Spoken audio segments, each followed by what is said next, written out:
ليه مستمتعه تحت اي ظرف. شايفه ايه السبل اللي تودينا للنفس المطمئنه؟ اكلمك عن فكره النفس المطمئنه، بس في ناس كنت مره بعمل كورس وفي حد من اللي كانوا منظمين بتقولي هو ليه نفس مطمئنه؟ ولا يعني ايه؟ قالت لي يعني ليه الاسم اللي كله موت ده. قمت انا بص لها كده قلت لها يعني ايه؟ قالت لي انت بتفكريني بقى بنفس يا نفس مطمئنه ارجعي بقى وموت. قلت لها وانت ما تعرفيش ان في حاجه اسمها في الدنيا نفس مطمئنه انك تعيشيها؟ قالت لي لا يعني ايه نفس مطمئنه؟ هي مش غيري اسم الجمعيه دي، والله قالت لي كده بالظبط.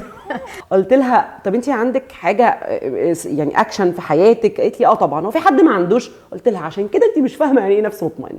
الفكره كلها ان انت لازم تعيشي في الدنيا دي مستشعره في جنه، نفسيتك كده مرتاحه. عامله ريلز بقول فيه مين هي الانثى الاكثر اغراء، مين هي الانثى الاكثر اغراء، بس الناس كلها اتبسطت وقالت لك بس انا هتقولي لنا بقى تيبس بقى انت. قال لك ايه الانثى الاكثر استمتاعا. طب يعني هقول لك مش بقى انت اللي بعمق هتبسطها. الدين الراضيه، اللي هو انت حطيتيها هنا مش نكديه، اللي حطيتيها هنا مبسوطه، اللي خرجت اللي هي مستمتعه تحت اي ظرف.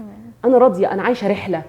انت متخيله انا بقول لك ايه؟ فكره الهيلينج وانك تبقي نفسك مرتاحه ومطمئنه وسعيده ده حاجه كبيره جدا جدا، ومش هتيجي الا بعرفتي مع ربنا.